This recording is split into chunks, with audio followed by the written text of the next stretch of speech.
10 Bizarre Ancient Indian Intimate Rituals You Didn't Know. Number 1. The Kama Sutra Auditions. If you thought modern dating was tough, imagine having to demonstrate your skills in front of an audience. The Kama Sutra wasn't just a book. It was more like a dance competition where partners practiced different moves until they nailed the routine. And yes, judges were likely involved, though thankfully, Simon Cowell was not. Fake it till you make it was an actual strategy here, not just a meme. Couples were encouraged to perfect their intimate techniques with as much dedication as today's influencers perfect their selfies. It wasn't just about the act, but the aesthetics. Everything from your performance attire to the room's ambience was meticulously curated. Think of it as the ancient equivalent of today's home renovation shows, but way more intimate. Techniques were shared between generations, like secret family recipes, except spicier. And just like your aunt's casserole recipe, everyone had their own special ingredient. The Kama Sutra encouraged creativity, suggesting positions that would make even a seasoned yoga instructor's head spin. If you've ever tried to touch your toes in a yoga class, just know that wasn't even the half of it. Imagine training montages in ancient Indian households with background music, but instead of Rocky, it's more like Raga meets rom-com. Unlike today's dating apps, where you swipe and ghost, the Kama Sutra was about deep connections. So, ghosting someone might have actually involved rituals to commune with literal spirits. If you think modern dating advice columns are wild, ancient Indians had an entire how-to guide that would make Cosmo blush. And yet, it was all considered as natural as breathing. No filters needed. The Kama Sutra was written with precision, including footnotes that would make your high school English teacher proud. Just imagine explaining those annotations to your parents. Awkward much? Instead of Netflix and chill, ancient Indians had Sanskrit and skill. This wasn't just a book, it was a lifestyle. Number 2. Temple statues that need censoring. When you visit temples in India, you might expect to find serenity and spirituality, unless you stumble upon some of the more expressive carvings. Let's just say these sculptures had zero chill. Temple walls were like Instagram, but instead of food pics, there were, well, let's just say, if you ever saw these in person, you'd be blushing for days. And yes, they had the audacity to put it all in stone. The intricate details on these statues were so vivid that you might need to take a moment and ask yourself, wait, did I just walk into an ancient art class that's definitely not PG?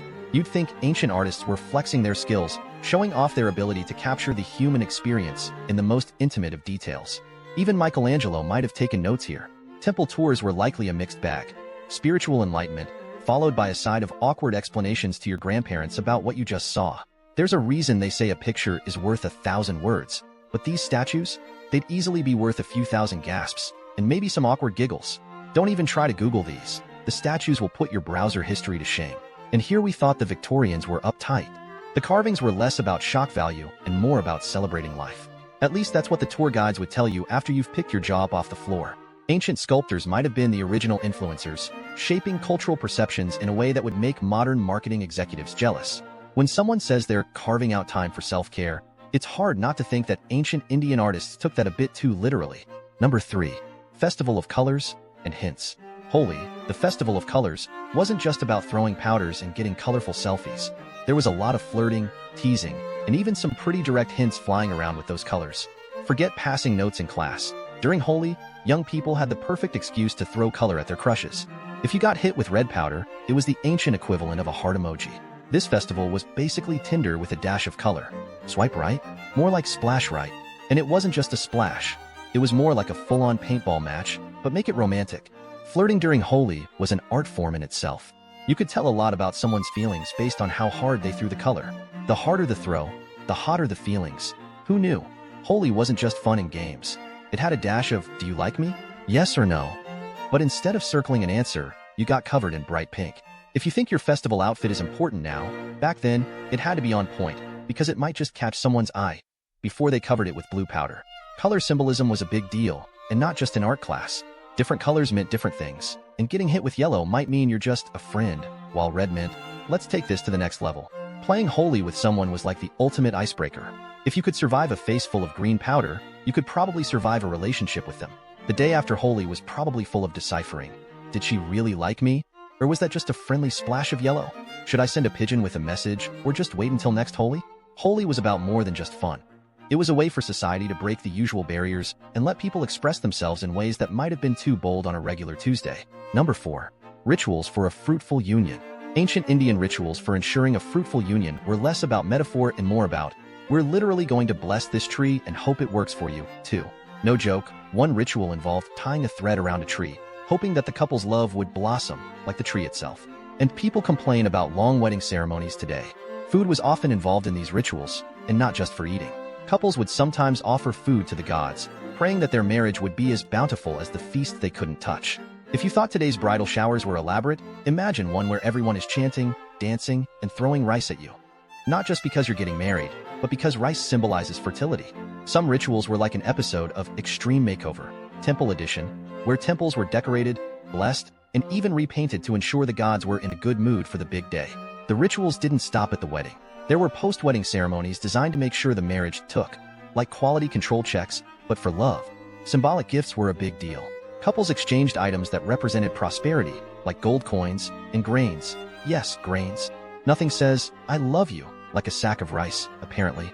There was often a community feast involved, where the couple's union was celebrated with enough food to feed a small army. It was basically a massive potluck, but with way more chanting. Rituals also involved invoking blessings from everyone in the community, which was kind of like getting relationship advice from all your aunts, uncles, and even the nosy neighbor down the street. And yes, cows were often involved because no good ritual in ancient India was complete without a cow making a cameo. The cow is sacred, after all, and nothing says fertility like a few sacred moves. Number 5. Wedding night hide and seek. The wedding night in ancient India was less about privacy and more about playing the world's most stressful game of hide and seek. The couple was often hidden away while the guests had to find them, making for a truly exciting start to their marriage. Couples often had to go through elaborate mazes or hideouts within their own homes while the guests, likely fueled by too much celebratory drink, tried to find them. Think of it as a wedding reception that just never ended. This wasn't just for fun. It was believed to ward off evil spirits and bad luck, and also to make sure the couple got some quality bonding time. Once they were finally found, imagine explaining this to your grandparents. "Yes, Grandma, we spent our wedding night hiding under a haystack while Uncle Raj was trying to find us. It was romantic." The game wasn't over once they were found. There were still ceremonies and rituals to be performed, so the couple had to stay on their toes, literally, if they were hiding in a tree or something. The hide and seek often took place in the dark, adding an element of danger. Because what's more romantic than tripping over your wedding attire while trying to evade detection? Guests took this game very seriously. Some families had strategies passed down through generations, so it wasn't just about luck. There was skill involved. If you didn't have your strategy down, you were in trouble. The couple's hiding spot was often blessed before the game began, which was kind of like getting a pep talk before a big sports match. May you be blessed with speed, stealth, and a solid hiding spot. Finding the couple was seen as a good omen, and the person who found them often received gifts or blessings. So, this was less about romance and more about competitive spirit. After being found, the couple was treated like celebrities, showered with flowers, rice, and the occasional overly enthusiastic relative who just had to get one more blessing in before the night was over. Number 6.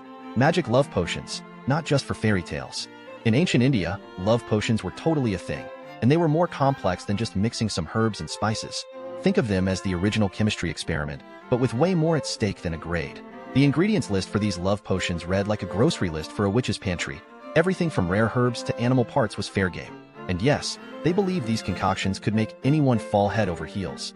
The preparation of love potions was so secretive that even today's top chefs would be impressed by the level of confidentiality involved. Think of it as the ancient version of a family recipe, but with love on the line. Some potions were made to be consumed, while others were used as perfumes or oils. The idea was to make yourself absolutely irresistible, and maybe a little bit magical. These potions weren't just for the desperate. Even the most confident suitors used them, just to make sure their charm was up to par. Because why risk it when you can drink your way to success? There were different potions for different effects. Want someone to fall madly in love with you? There's a potion for that. Want them to never leave your side? Yep, there's a potion for that too. The brewing process could take days, and some potions required rituals to be performed during specific lunar phases.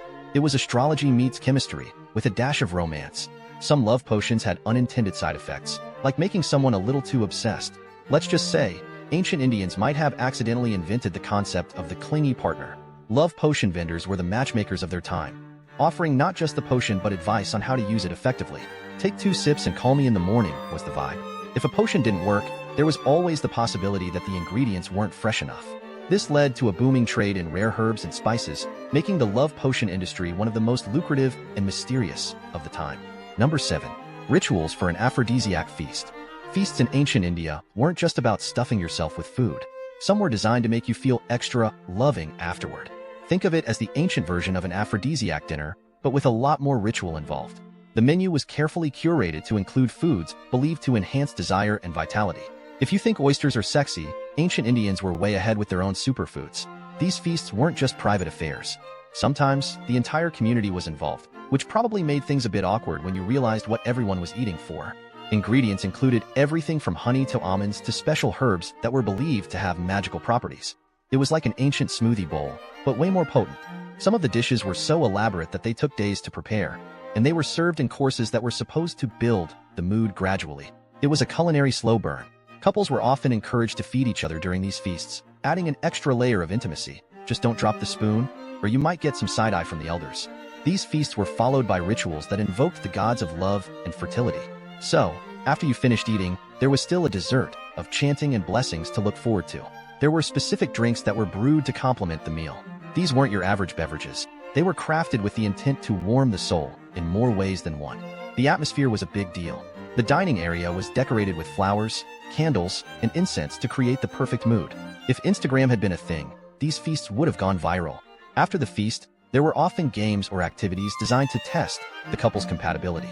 It was like a romantic game show, but with less cash and more cultural significance. Number 8. Courting by moonlight. Ancient Indian courting often involved moonlit strolls and whispered sweet nothings. But these weren't your average romantic walks. These were highly orchestrated, with rules that would make any dating coach proud. The moon was considered a symbol of love and purity, so couples would often meet under its light to seal the deal with a dose of lunar magic. It was basically the ancient version of texting good night. Beautiful.